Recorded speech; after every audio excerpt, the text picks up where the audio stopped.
Welcome back with new video. आज हम सीखेंगे स्विंग ट्रेडिंग। स्विंग ट्रेडिंग क्या है और कैसे काम करता है। तो स्विंग ट्रेडिंग और डे ट्रेडिंग से टोटली डिफरेंट है, क्योंकि डे ट्रेडिंग में हम एक दिन विद इन टाइम में छोटे से पीरियड में हम ट्रेड लेते हैं और प्रॉफिट बुक करके मार्केट से आउट हो जाते हैं। लेकिन स्विंग ट्रेडिंग वो ट्रेडिंग होती है जिसमें हम काफी दिन या काफी वीक्स पर हम ट्रेड लेते हैं। तो कभी कभी मंथली भी ट्रेड हो जाती है, तो उस हिसाब से हम मार्केट के मूवमेंट के हिसाब से ट्रेड लेते हैं। तो स्विंग ट्रेड में मार्केट जब ज्यादा मूवमेंट लेती है तब जाकर प्रॉफिट बुक करते हैं स्विंग ट्रेडिंग में। तो swing trading mostly exit point और एंट्री पॉइंट दोनों को मद्देनजर रखते हुए ट्रेड करते हैं। तो यहाँ पर जो ट्रेडर्स होते हैं दो चीजों को देखते हैं स्विंग ट्रेडिंग्स में, टेक्निकल और फंडामेंटल एनालाइज। टेक्निकल और फंडामेंटल एनालाइज को देखकर और कोई मार्केट की न्यूज को देखकर एक बड़ी सी ट्रेड लेते हैं ताकि अच्छा प्रॉफिट जनरेट कर सके टाइम बेसिस पे।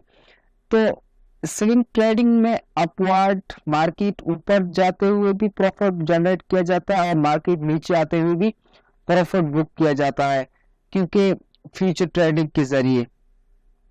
तो यहाँ पर लॉन्ग टर्म इन्वेस्टमेंट की जाती है, मतलब कि हफ्ते के लिए, यहाँ पर मंथ भी लग सकता है। तो स्विंग ट्रेडिंग में तो जब आपका दिल चाहे तब प्रॉफिट बुक करके मार्केट से आउट हो जाते हैं। तो मैं जानता हूं कि स्विंग ट्रेडिंग कैसे ट्रेडर्स टेक्निकल और फंडामेंटल एनालाइज करते हैं। इसको तो मजीद हम चार्ट की तरफ जाते हैं और उसको देखते हैं। जैसे कि मैंने एक चार्ट ओपन किया हुआ है BTC USD पेयर्स में 4 आवर कैंडल्स में, क्योंकि स्विंग ट्रेडिंग हम 4 आवर कैंडल के जरिए एनालाइज करते हैं। जैसे कि आप यहाँ पर देख भी सकते हैं कि 4 आवर्स का कैंडल मैंने यहाँ पर निकाला हुआ है। तो यहाँ से हम कैसे टेक्निकल और फंडामेंटल एनालाइज कर सकते हैं। तो फर्स्ट ऑफ ऑल यहाँ पर हम देखेंगे कि यहाँ पर एक रेजिस्टेंस सपोर्ट बनी हुई है। सपोर्ट उसको कहते हैं जहां से ट्रेडर्स बायर्स बैठे होते हैं। सपोर्ट की जगह पर बायर्स बैठे होते हैं और रेजिस्टेंस की जगह पर सेलर्स बैठे होते हैं। जैसे कि आप जानते हैं कि यहाँ पर सेलर्स बैठे हुए हैं और तो उस हिसाब से मार्केट में ट्रेड किया जाता है। तो हमारा जब भी 27,200 पर मार्केट पहुंचेगी तो हम एक ट्रेड ले छोटी सी हम बाय कर सकते हैं यहाँ से, क्योंकि हम टाइमली बाय करें। इस तरह नहीं कि आपका $100 इन्वेस्टमेंट है तो एक ही वक्त में $100 इन्वेस्टमेंट नहीं करें। 3% 4% आप बाय कर लें। आप मार्केट जैसे नीचे हर सपोर्ट से, इस सपोर्ट से कुछ डॉलर्स बाय किए, इस सपोर्ट से कुछ डॉलर्स बाय किए, इस सपोर्ट से कुछ डॉलर्स बाय किए।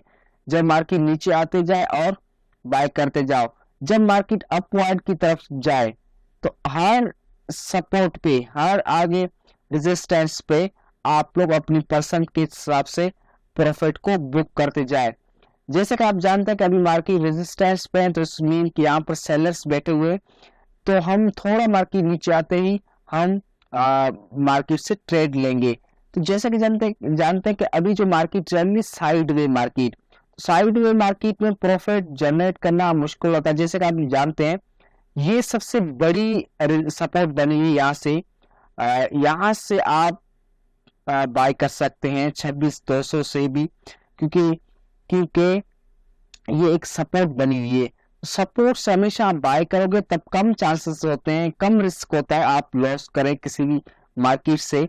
तो इस तरह मोस्टली ट्रेडर्स, जो बड़े ट्रेडर्स होते हैं, वो सपोर्ट से बाय करते हैं और रेजिस्टेंस पे जाकर सेल करते हैं, क्योंकि वहां पर सेलर्स बैठे होते हैं। मोस्टली जो न्यू ट्रेडर्स मोस्टली मिस्टेक्स क्या करते हैं कि जहां पर सेलर्स बैठे होते हैं वहां जाकर बाय करते हैं। तो मार्केट ऑटोमेटिकली डाउन होती है और क्रैश हो जाती है या नीचे आ जाती है, तो इसके लिए लॉस का सामना करना पड़ सकता है। तो इसी तरह जो ट्रेडर्स होते हैं टेक्निकल एनालाइज करते हैं। और दूसरी भी चीज होती है एक न्यूज। आपको रिसर्च करना होगा कि कौन सा प्रोजेक्ट मेरे लिए सूटेबल है कि उस प्रोजेक्ट में मैं ट्रेड करूं या इन्वेस्टमेंट करूं, तो आपकी रिसर्च बहुत ज़रूरी है। रिसर्च के बगैर आप ट्रेड लोगे तब आपके ज़्यादा से ज़्यादा चांसेस है कि आप उससे लॉस करें। आप सबसे पहले किसी भी प्रोजेक्ट के अंदर रिसर्च करें, टेक्निकल एनालाइज चेक करें, फंडामेंटल एनालाइज चेक करें और उसकी न्यूज़ चेक करें कि कैसे कोई प्रोजेक्ट काम कर रहा होता है, उसकी मार्केट वैल्यू चेक करें, उसकी 24 आवर कितनी वॉल्यूम आया हुआ है। तो ये सब चेक करने के बाद फिर ट्रेड ली जाती है, फिर आपके कम चांसेस होते हैं लॉस के। तो इसी तरह बड़े ट्रेडर्स अपना प्रॉफिट जनरेट करते हैं। तो ये था हमारे लिए स्विंग ट्रेडिंग। मैं उम्मीद करता हूँ आप लोग आसानी के साथ समझ चुके होंगे। अभी तक चैनल को सब्सक्राइब नहीं किया तो सब्सक्राइब करें और बेल आइकन को जरूर क्लिक करें। Thank you for watching this video.